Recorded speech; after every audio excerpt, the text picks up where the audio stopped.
Hello students, आप सभी का मेरे चैनल संस्कृति आर्ट क्लासेस में स्वागत है।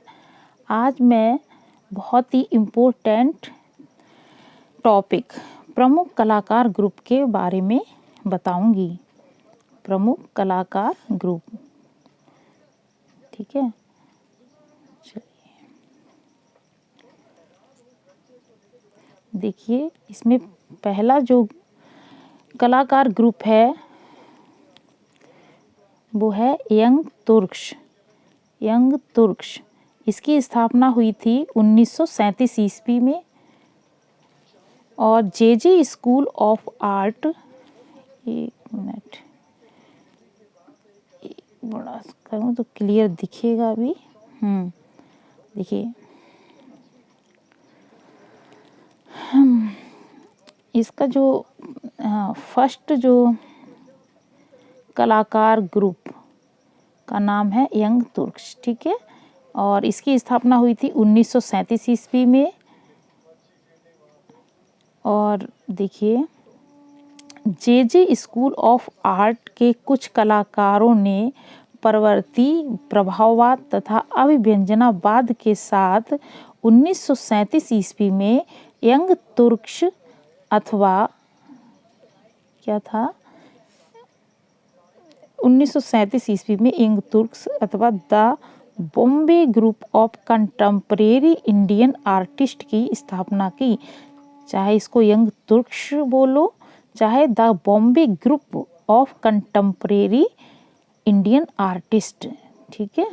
यानी कि समकालीन भारतीय कलाकारों का जो ये बॉम्बे ग्रुप था, ठीक है। तो ये जो कलाकार किसने ये इसकी स्थापना की थी? जो जे स्कूल ऑफ आर्ट के कुछ कलाकारों ने मिलके, ठीक है। अच्छा, अब भारत में आधुनिकता को बढ़ावा देने वाला यह प्रथम क्या था? समूह था। प्रथम समूह यानी ग्रुप था जो भारत में किस चीज़ को बढ़ावा दिया था? आधुनिकता को। इस ग्रुप में कौन कौन से सदस्य शामिल थे? PT Reddy, MT Bhopal, A Majeed, M Bai Kulkarni, C Baptista और ई मोगुल, ये सदस्य थे ग्रुप में। कौन से? यंग तुर्क्स ग्रुप या the Bombay group of contemporary Indian artist group में जो ग्रुप ये है, इसमें कौन से सदस्य शामिल थे? ठीक है, जिसने मतलब मिलके जो स्थापना की थी ना, ये बहुत ज़रूरी है। सभी ग्रुप्स के जो भी ग्रुप पढ़ेंगे आप, उनके जो जो आर्टिस्ट थे, जो कलाकार थे, ठीक है, वो याद करना कि क्वेश्चंस पूछा जाता है कि ये कलाकार किस ग्रुप से संबंधित हैं या इस ग्रुप का कौन से आर्टिस्ट हैं, इस तरह से। और कौन सा ग्रुप कब उसकी स्थापना हुई थी, कहाँ हुई थी, ये बातें अच्छे से याद करना पड़ेगा। अब देखिए कि यंग तुर्क्स की जो प्रथम कला प्रदर्शनी ये कहाँ जो है लगी थी? ये 1941 में मुंबई में, ठीक है। तो प्रथम कला प्रदर्शनी यंग तुर्क्स की मुंबई में 1941 ईस्वी में लगी थी। अब नेक्स्ट जो ग्रुप है वो है कलकत्ता ग्रुप। 43 इसलिए क्योंकि इसकी 1943 में इसकी स्थापना हुई थी, ठीक है। अब देखिए, कलकत्ता ग्रुप 43 की स्थापना कहाँ हुई थी? 1943 में कोलकाता में, ठीक है, कलकत्ता में इसकी स्थापना हुई। कलकत्ता ग्रुप 43 की स्थापना किसने की थी? मूर्तिकार थे प्रदोष दास गुप्ता ने, ठीक है, 1943 में की थी। और किसने की थी? ये इम्पोर्टेंट है, मूर्तिकार प्रदोष दास गुप्ता ने की थी, ठीक है। और ये कब हुई थी? बंगाल दुर्भिक्ष के समय इसकी स्थापना हुई थी। उस समय भुखमरी फैला हुआ था बंगाल में, इसकी वजह से कलकत्ता ग्रुप की स्थापना हुई थी। और इसमें 8 कलाकार थे, ये बात बहुत ही इम्पोर्टेंट है। तो जो कलकत्ता ग्रुप की स्थापना 8 कलाकारों ने की थी, 8 कलाकार थे उस समय। एक तो प्रदोष दास गुप्ता, ठीक है, ये मूर्तिकार थे। सुबोध टैगोर, ठीक है, गोपाल घोष, निरोध मजूमदार, हेमंत मिश्र, पारतोष सेन, रथिन मित्रा, जैनुअल आब्दीन, ये सारे कलाकार आपको अच्छे से लर्न करना पड़ेगा। ठीक है, और तो प्रदोष दास गुप्ता, सुबोध टैगोर, गोपाल घोष, निरोध मजूमदार, हेमंत मिश्र, पारतोष सेन, रथिन मित्रा, जैनुल आब्दीन, तो ये कलकत्ता ग्रुप के कलाकार हैं। जिससे पूछ दिया जाए कि हेमंत मिश्र किस ग्रुप के कलाकार हैं, तो कलकत्ता ग्रुप, ठीक है, 43 के, ठीक है, और या इनमें से कौन सा नहीं है, इस 4 ऑप्शन दे दिए जाएंगे। तो ये जब पता होगा तो आप आंसर सही दे पाएंगे। अब देखिए, कालांतर में राम किंकर बैच और गोवर्धन एस, अवनी सेन, सुनील माधव सेन, ठीक है, इस ग्रुप से जुड़े थे। तो राम किंकर बैच जो है ये भी मूर्तिकार हैं, गोवर्धन एस और अवनी सेन, सुनील माधव सेन, ये भी कलकत्ता ग्रुप से जुड़े थे। कलकत्ता ग्रुप की प्रथम प्रदर्शनी कहाँ हुई थी? प्रथम प्रदर्शनी, इनकी प्रदर्शनियाँ अच्छे से याद करना। प्रथम प्रदर्शनी 1944 ईस्वी में कहाँ? मिसेज कैसी के प्रयत्नों से मुंबई में हुई थी। कलकत्ता ग्रुप 43 की जो प्रथम प्रदर्शनी 1944 ईस्वी में मिसेज कैसी के प्रयत्नों से मुंबई में हुई। ठीक है, अच्छा, कलकत्ता ग्रुप की दूसरी प्रदर्शनी ये 1945 में हुई, ये भी मुंबई में।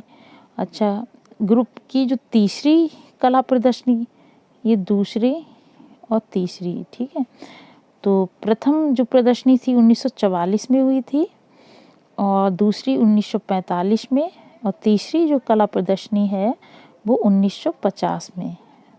ठीक है, और प्रोग्रेसिव आर्टिस्ट ग्रुप मुंबई 1947 में स्थापित हुआ था।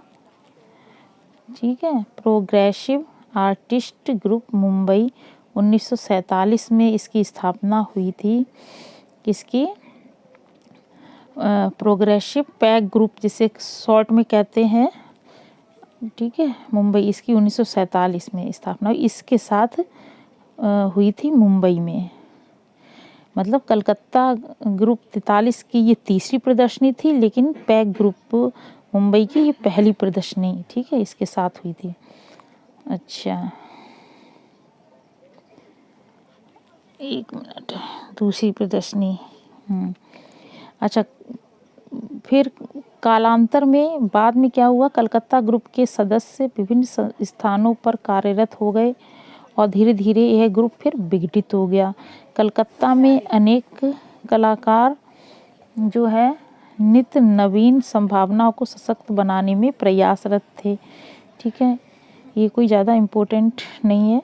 अब पॉइंट ये देखिए कि इन कलाकारों ने सत्येंद्र घोषाल, कौन कौन कलाकार जो थे इन कलाकारों में? सत्येंद्र नाथ घोषाल, अतुल बोस, समर घोष और विमल दास गुप्ता, दिलीप दास गुप्ता, हरेंद्र दास, ठीक है, प्राण कृष्ण पाल, कल्याण सेन, गोवर्धन एस, धीरेन्द्र और ब्रह्म, ये प्रमुख थे। किस चीज़ में? जो अनेक कला जो जिन्होंने नित्य नवीन संभावना को सशक्त बनाने में जो प्रयासरत थे। ठीक है, वो उनकी बात हो रही है। ठीक है, अच्छा, चलिए अब देखिए, अब नेक्स्ट अब क्या है कि ये जो कलकत्ता ग्रुप के जो अभी आपने 8 कलाकार थे ना इसके मेन, ठीक है, उनके बारे में और थोड़ा इनमें से शायद राम किंकर बैच के बारे में भी दिया होगा। तो 8 कलाकार उनके बारे में दिया हुआ है डिटेल में।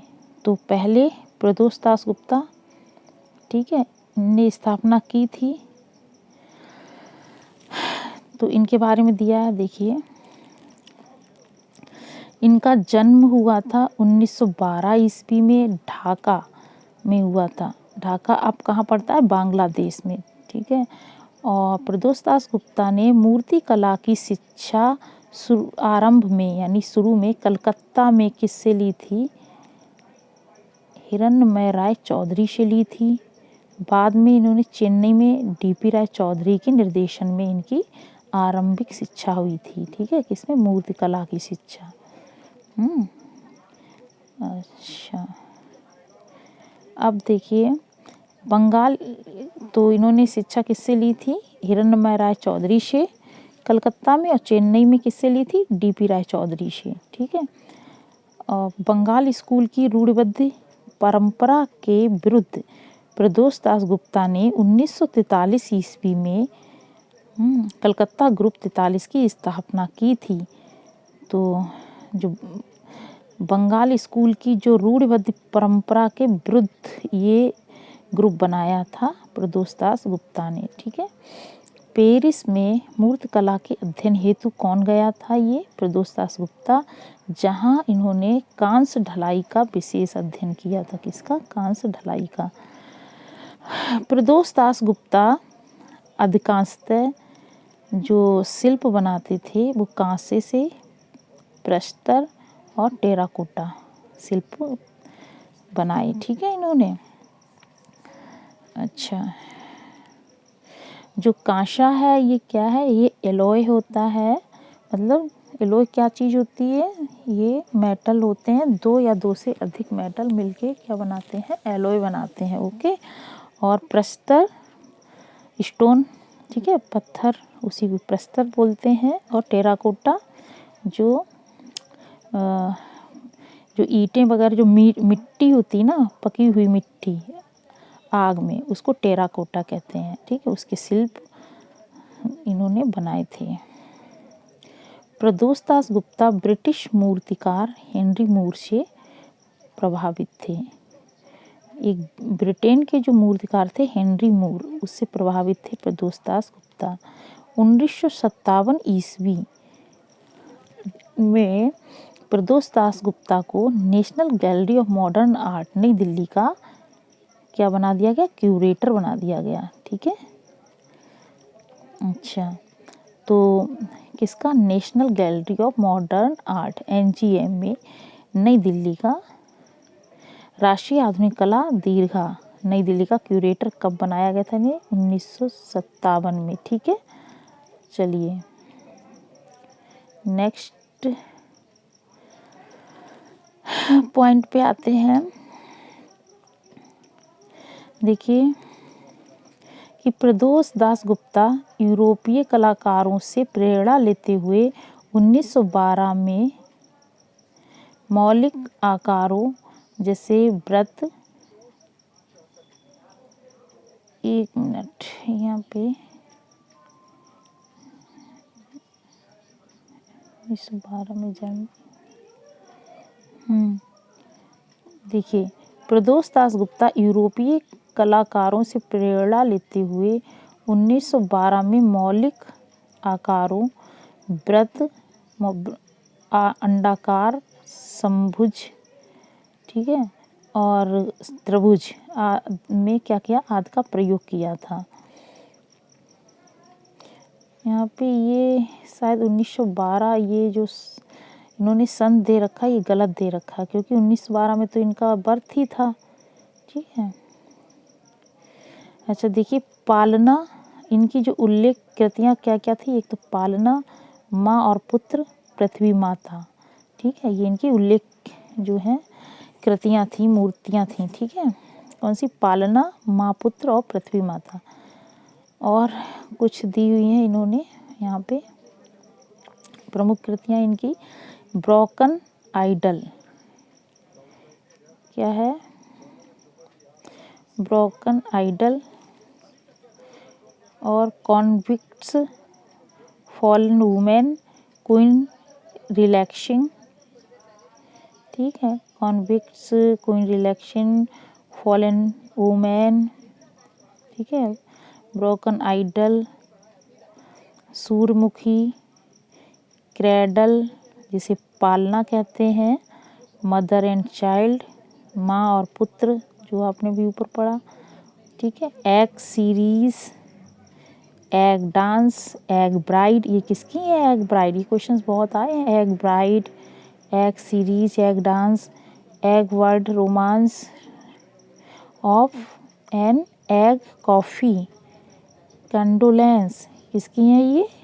प्रदोष दास गुप्ता की हैं। ठीक है, ये कृतियाँ जो बनी हैं ये कांस्य शिल्प और फर्स्ट वॉर्न सीमेंट शिल्प में बनी है। ठीक है, चलिए अब जो है नेक्स्ट जो कलाकार हैं उनके बारे में देखते हैं। वो है गोपाल घोष। अच्छा, इनका जन्म जो हुआ था, देखिए इनका जन्म 1913 में, इनकी मृत्यु 1980 में हुई है। अब गोपाल घोष का जन्म हुआ कहाँ था? कोलकाता में, इनका पश्चिम बंगाल में। ठीक है, 1913 कलकत्ता पश्चिम बंगाल में हुआ था। इनके कला गुरु कौन थे? अवनींद्रनाथ टैगोर थे। और गोपाल घोष जो थे वो राजस्थान स्कूल ऑफ आर्ट से 1935 ईस्वी में डिप्लोमा लिया था। कहाँ से पढ़ाई की थी? राजस्थान स्कूल ऑफ आर्ट से 1935 में। और वहाँ पे इनके कला गुरु कौन थे? शैलेंद्रनाथ डे थे। गोपाल घोष के कला गुरु कौन थे? शैलेंद्रनाथ डे। अच्छा, 1935 की बात हो रही है। अब 1938 ईस्वी में ये मद्रास स्कूल ऑफ आर्ट से भी इन्होंने डिप्लोमा लिया था 1938 में। भारत में आधुनिक रोमांटिक लैंडस्केप पेंटिंग के जन्मदाता माने जाते हैं। कौन? गोपाल घोष। आधुनिक रोमांटिक गोपाल, देखिए भारत में आधुनिक रोमांटिक लैंडस्केप पेंटिंग की बात हो रही है, उसके जन्मदाता किसको माना जाता है? गोपाल घोष को। और Gopal Ghosh Indian society of oriental art Kolkata में ये कला शिक्षक रहे थे। ठीक है, और देखिए कलकत्ता ग्रुप 43 का जो बोहेमियन कलाकार, कलकत्ता ग्रुप 43 का जो बोहेमियन कलाकार किसको बोला जाता है? गोपाल घोष को। तो गोपाल घोष थे बोहेमियन कलाकार। गोपाल घोष को दृश्य चित्रकार के रूप में ख्याति प्राप्त थी। ठीक है, क्योंकि इन्हें जन्मदाता ही दृश्य चित्रकार का मतलब वही लैंडस्केप पेंटिंग, ठीक है, आधुनिक रोमांटिक जन्मदाता थे ये दृश्य चित्रकार के रूप में, इन्हें इसलिए ख्याति मिली थी। ठीक है, अब इनके जो प्रमुख चित्र हैं वो क्या है? चांदनी रात यानी कि मूनलाइट, ए ब्लेज नियर मसूरी, टेम्पेरा तकनीक में बना है। ये राष्ट्रीय आधुनिक कला दीर्घा नई दिल्ली में क्या है? ये सुरक्षित है, संग्रहित है। और डॉन है, ये भी टेम्पेरा तकनीक में बनाया है। ये भी एनजीएम में नई दिल्ली में ये संग्रहित है। ओके, तो 3 यहाँ पे चित्र दिए हैं इम्पोर्टेंट। एक चांदनी रात, दूसरा ए ब्लेज नियर मंसूरी, तीसरा है डॉन। तो ए ब्लेज नियर मंसूरी और डॉन ये टेम्पेरा तकनीक में बना है। ये एनजीएम में नई दिल्ली में संग्रहित है। ठीक है, अब नेक्स्ट जो कलाकार हैं वो हैं कौन है भाई? देखिए निरोध मजूमदार, जिनकी 1916 में जन्म हुआ और 1982 में इनकी मृत्यु हुई थी। अब इनका जन्म 1916 में कलकत्ता पश्चिम बंगाल में हुआ और ये भी निरोध मजूमदार कलकत्ता ग्रुप के संस्थापक सदस्य थे। और इन्होंने भी चित्रकला की शिक्षा अवनी बाबू से यानी कि अवनींद्रनाथ टैगोर से ली थी। Indian society of oriental art से कला डिप्लोमा किया। कलकत्ता ग्रुप में निरोध मजूमदार जो शामिल हुए थे कब? 1943 में ही। ठीक है, चित्रकला की शिक्षा तो अवनी बाबू से ले ली और Indian society of oriental art से इन्होंने कला का डिप्लोमा लिया था। और ये लेकिन कलकत्ता ग्रुप में शामिल हुए थे कब? 1943 में। निरोध मजूमदार की बात हो रही है।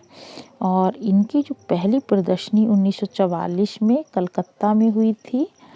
और इन्होंने क्या किया था, जो उत्कीर्णन इनग्रेविंग विद्या का प्रशिक्षण जो लिया था आंद्रे लाहोत से ली थी।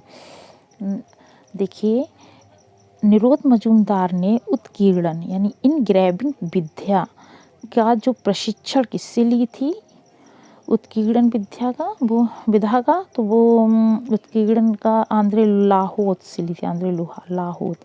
प्रसिद्ध चित्रकार और कला शिक्षिका सानू लाहिड़ी, ये सानू लाहिड़ी कौन थी, ये चित्रकार भी थी, कला शिक्षिका भी थी। चित्रकार और कला शिक्षिका सानू लाहिड़ी ये निरोध मजूमदार की बहन थी। ठीक है, चलिए अब आगे देखते हैं कि निरोध मजूमदार अपने चित्रों में देवनागरी लिपि का क्या करते थे, देवनागरी लिपि का प्रयोग करते थे। ये भी क्वेश्चन आ चुका है कि देवनागरी लिपि का प्रयोग कौन सा कलाकार करते थे, वो है निरोध मजूमदार। ठीक है, चलिए, और सानू लाहिड़ी ये इनकी बहन थी और ये देवनागरी लिपि का प्रयोग अपने चित्रों में करते थे, निरोध मजूमदार। ठीक है, चलिए अब नेक्स्ट पॉइंट पे आते हैं।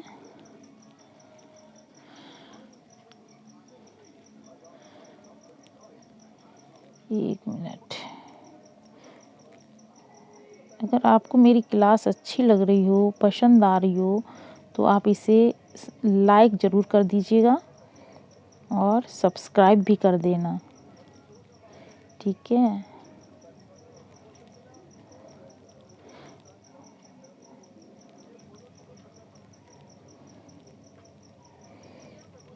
एक मिनट, चलिए देखिए, निरोध मजूमदार को निरोध क्या क्वेश्चंस में चौधरी के नाम से भी जानते हैं। निरोध मजूमदार को किस नाम से भी जानते हैं हम, निरोध चौधरी। ठीक है, इन्हें निरोध चौधरी भी कहते हैं। निरोध मजूमदार की पहली प्रदर्शनी जो लगी थी 1951 में पेरिस में लगी थी। ठीक है, तो पेरिस में किसकी, निरोध मजूमदार की पहली प्रदर्शनी 1951 में पेरिस में लगी थी। ये निरोध मजूमदार नवतांत्रिक कलाकार हैं और ये उत्कीर्णन विधा में प्रशिक्षण इन्होंने पेरिस में ही लिया था, निरोध मजूमदार ने। ठीक है, कौन सा भारतीय कलाकार इंडिया हाउस लंदन की आर्ट गैलरी में क्यूरेटर के पद पर कार्यरत थे, तो वो थे निरोध मजूमदार। तो ये क्यूरेटर बने थे।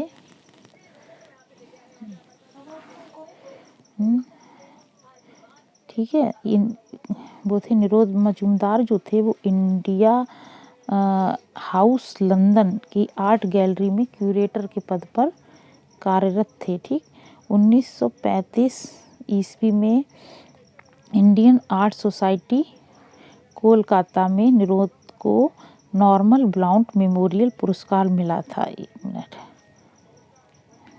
देखिए,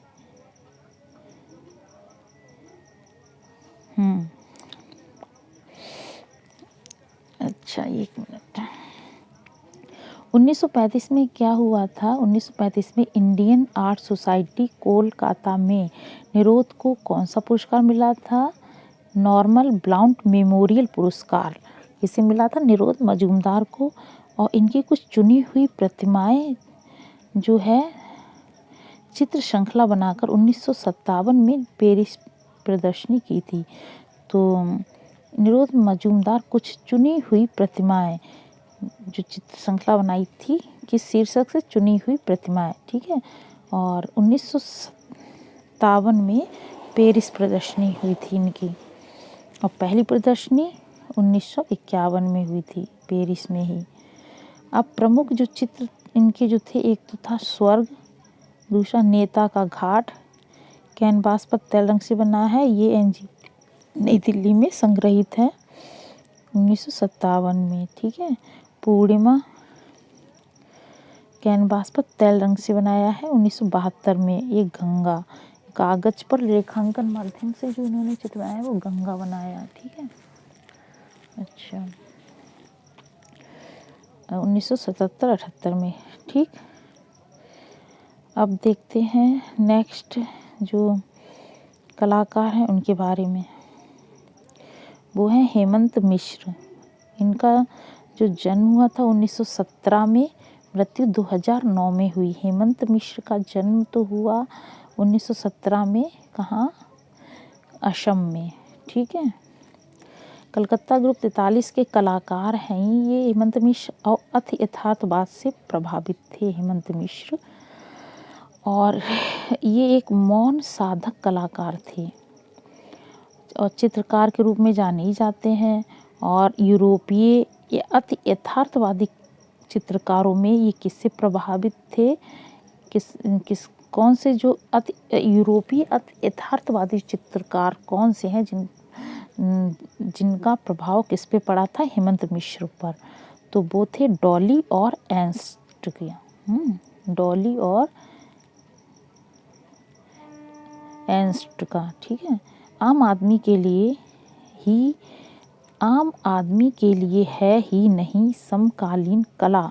हेमंत मिश्र ने ये बात कही थी कि आम आदमी के लिए है ही नहीं समकालीन कला। ये बात किसने कही थी? हेमंत मिश्र ने। भारतीय कला में अति यथार्थवाद लाने का अग्रणी कलाकार जो थे, अति यथार्थवाद लाने का जो अग्रणी कलाकार कौन थे? हेमंत मिश्र। हेमंत मिश्र का जो प्रिय माध्यम तो था वो जल रंग था, और हेमंत मिश्र के चित्रों में कल्पना के अनंत रूप दिखाई देते हैं। हेमंत मिश्र के प्रमुख चित्र जो थे, एक तो था primitive air, brush on fire, echo of a song, और परस्यूइंग तथा परस्यूइंग, और द क्या है? Fading god. ये इनके चित्र हैं। Primitive air, brush on fire, echo of a song और परस्यूइंग द फेडिंग गॉड। ठीक है। ये हेमंत मिश्र के क्या थे? चित्र थे। अब नेक्स्ट पे आते हैं। नेक्स्ट कौन है कलाकार? वो है पारितोष सेन। ठीक है। 1918 में जन्म हुआ है और 2008 में इनकी मृत्यु हुई है। तो देहावसान इनका कब हुआ है? 2008 में। पारितोष सेन का जन्म 1918 में ढाका, बांग्लादेश में। बांग्लादेश से पूर्वी बंगाल कहेंगे, और अपना भारत में जो पड़ता है पश्चिम बंगाल। ठीक है। तो बांग्लादेश के ढाका में हुआ था 1918 में। पारितोष सेन चित्रकला की जो शिक्षा है वो कहाँ से ली थी? Government school of arts and craft, Chennai से ली थी चित्रकला की शिक्षा। पारितोष सेन भारतीय शास्त्रीय चीनी तकनीक तथा उत्तर प्रभाववादी शैली से प्रभावित होकर बंगाल की ग्राम्य भावना मान्यताओं का दिग्दर्शन अपनी कलाओं में किया था पारितोष सेन ने। ठीक है। किससे प्रभावित होकर के? भारतीय शास्त्रीय चीनी तकनीकी और उत्तर प्रभाववादी तकनीक शैली जो थी ना, उत्तर प्रभाववादी शैली, उससे प्रभावित होकर बंगाल की ग्राम्य भावना जो है मान्यताओं का दिग्दर्शन अपनी कलाओं में किया था। पारितोष सेन पेरिस गए। अब पेरिस जाकर ये आंद्रे लाहोत से इन्होंने चित्रकला का प्रशिक्षण लिया था। कौन? पारितोष सेन ने भी। ठीक है। पारितोष सेन पेरिस में चित्रकला का प्रशिक्षण लेने 1949 ईस्वी में गए थे। पेरिस तो चित्रकला प्रशिक्षण लेने गए, किससे लिया था? आंद्रे लाहोत से। और कब? 1949 में गए थे। अच्छा, अब यही क्वेश्चन इस तरह से पूछा गया है कि किस कलाकार समूह से इनका संबंध है? पारितोष सेन का वो है कलकत्ता ग्रुप 43 से। तो वो वही बता रही हूँ, जितने भी ये ग्रुप दिए हैं समूह, तो उनके जितने भी कलाकार हैं उनको अच्छे से याद करना पड़ेगा। ठीक है। अच्छा, एक मिनट।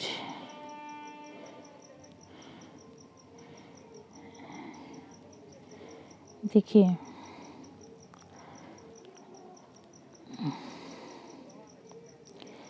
अच्छा 1949 में ये कहाँ गए थे? पेरिस चित्रकला का प्रशिक्षण लेने।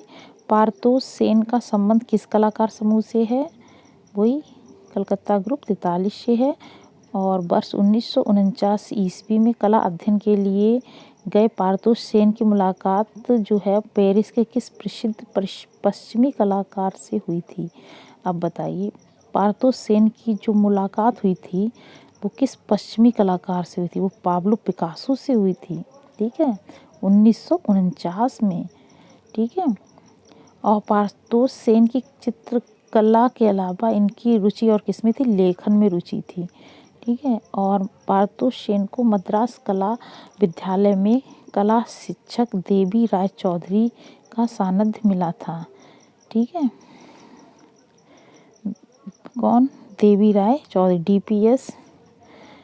डीपी राय चौधरी, देवी प्रसाद राय चौधरी। ठीक है, इनका सानिध्य मिला था, इससे भी शिक्षा ली थी कला विद्यालय में।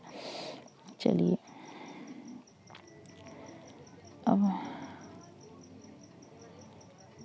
अब आगे देखते हैं। देखिए, पार्थोस सेन अपने चित्रों की प्रथम एकल प्रदर्शनी जो है इनकी जो प्रथम एकल प्रदर्शनी जो है कहाँ पे आयोजित हुई थी? 1941 में आयोजित हुई थी। और पार्थोस सेन के भित्ति चित्रों पर पश्चिमी कलाकार पाल गोगा का प्रभाव पड़ा था। भित्ति चित्र की बात हो रही है, तो पार्थोस सेन के भित्ति चित्रों पर वो कौन से पश्चिमी कलाकार थे जिसका प्रभाव था? वो पाल गोगिन। ठीक है, अच्छा, पार्थोस सेन को ललित कला रत्न से 2004 में इन्हें सम्मानित किया गया था 2004 में। तो किस पुरस्कार से? ललित कला रत्न। जिंदा बहार जो है ये जो जिंदा बहार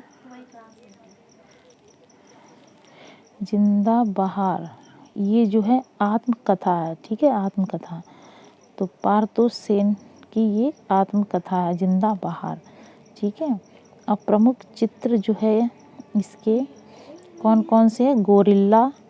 ठीक है, और जो पेपर पर चारकोल माध्यम में बनाया गोरिल्ला किसका चित्र है? पार्थोस सेन का है। और इनकी आत्मकथा याद रखना वो जिंदा बहार है। प्रमुख चित्र कौन कौन से हैं? एक तो गोरिल्ला हुआ, दूसरा होमेस टू वान गो और काली जैकेट में आत्मचित्र। ठीक है, और आफ्टर द साइक्लोन ये पूछे गए चित्र हैं, बहुत इंपॉर्टेंट है। ठीक है, पार्थोस सेन का चित्र है ये आफ्टर द साइक्लोन, संगीतज्ञ। ठीक है, कैनवास पर एक्रेलिक माध्यम में ही इन्होंने ज़्यादा चित्र बनाए, देखा ये भी। अच्छा, अब जो है सरोद वादक, शरणार्थी जिसे रिफ्यूजी भी कहते हैं, होली, वुमेन ईटिंग भुट्टा, द बाबू, नारियल बेचने वाला किसने बनाया? नारियल बेचने वाला पार्थोस सेन ने। The sarangi player. ठीक है, सारंगी प्लेयर या सरोद वादक हुआ।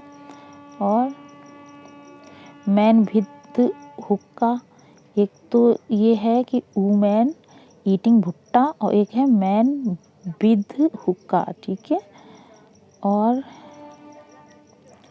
Women selling corn.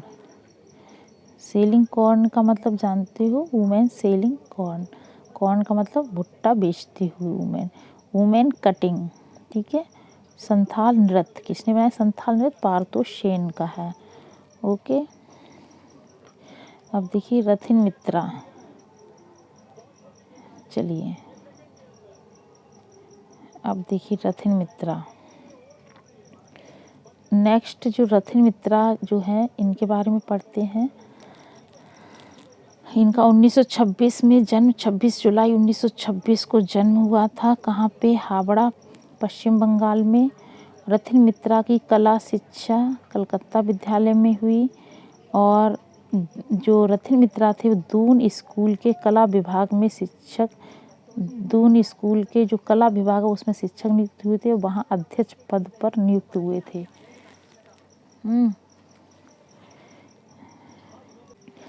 रथिन मित्रा कलकत्ता कलाकार समूह जो है 43 के सदस्य थे। ठीक है, इनका संबंध कोलकाता से रहा है।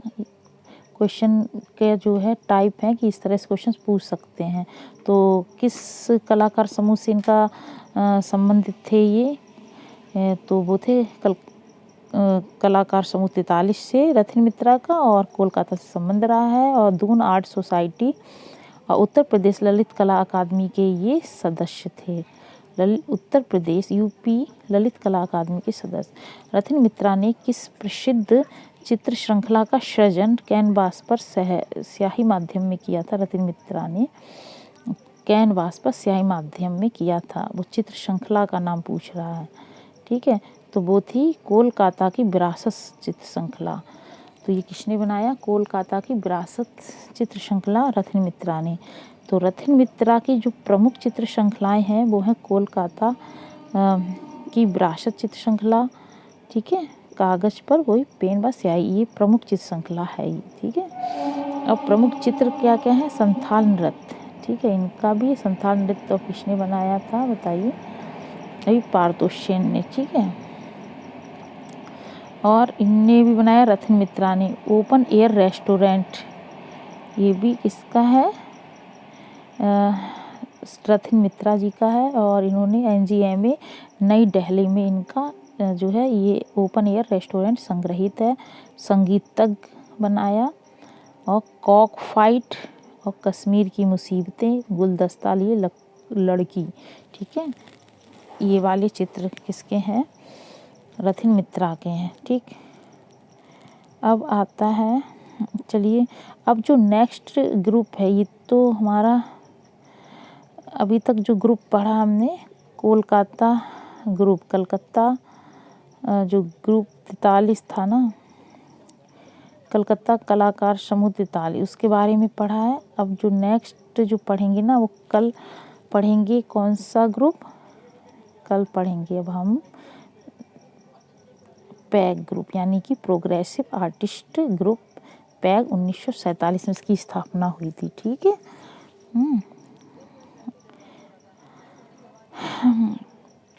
चलिए थोड़ा यहाँ तक देख लेते हैं।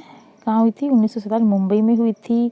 संस्थापक सूजा थे, और आरा अपनी एक विशाल कृति जो है राधा कृष्ण की जो एक कृति लेके चित्र जो बनाया होगा आरा ने, वो बॉम्बे आर्ट सोसाइटी में प्रदर्शन के लिए ले गए थे, तो वहाँ पे इसको अस्वीकृत कर दिया गया। तो आरा जो थे इस बात से नाराज़ हो गए, तो इससे खिन्न होकर किससे मिले थे? FN सूजा, फ्रांसिस न्यूटन सूजा से, सैयद हैदर रजा से मिले हैं। फिर ये आरा, सूजा और रजा, ये तीनों कलाकार मिलकर के इन्होंने ही स्थापना की थी पैग ग्रुप की, प्रोग्रेसिव आर्टिस्ट ग्रुप की। ठीक है, ग्रुप को और अधिक सक्रिय बनाने के लिए 3 लोग और जुड़ गए थे इससे, MF हुसैन, HA गाड़े और सदानंद बाकरे। तो 3 सदस्य और इनको सम्मिलित कर लिया गया था ताकि इसको सक्रिय बनाने के लिए। ठीक है, MF हुसैन, HA गाड़े, सदानंद बाकरे को। तो अब जो टोटल प्रमुख 6 कलाकार ग्रुप थे इसमें, 3 तो ये आरा, सूजा, रजा, और इधर ये हुसैन, गाड़े और बाकरे। ठीक है, अब पैग से जुड़ने वाले अन्य कलाकारों में आ जाते हैं गायतोंडे, वासुदेव शांतु गायतोंडे, मोहन सामंत और कृष्ण खन्ना, अकबर पदमशी। ठीक है, अब मुंबई की एक औषधि निर्माता कंपनी ने इस ग्रुप को संरक्षण किसने दिया था? औषधि निर्माता कंपनी ने। प्रो का अर्थ क्या होता है? आगे, ठीक है, या फॉरवर्ड, जहां हम जाना चाहते हैं। पैग का घोषणा पत्र किसने लिखा था? MF सूजा ने लिखा था। ठीक है, किसने लिखा था? FN फ्रांसिस न्यूटन सूजा ने। ठीक है, और फ्रांसिस न्यूटन सूजा को जो है क्या, एक मिनट,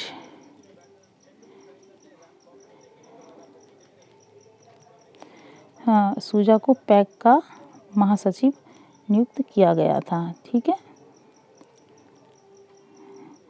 तो पैक ग्रुप का जो महासचिव किसे बनाया गया था? सूजा को, फ्रांसिस न्यूटन सूजा को। ठीक है, तो बस अब इसके आगे जो पैक ग्रुप के बारे में पूरा डिटेल से फिर आगे कल क्लास में लेंगे हम।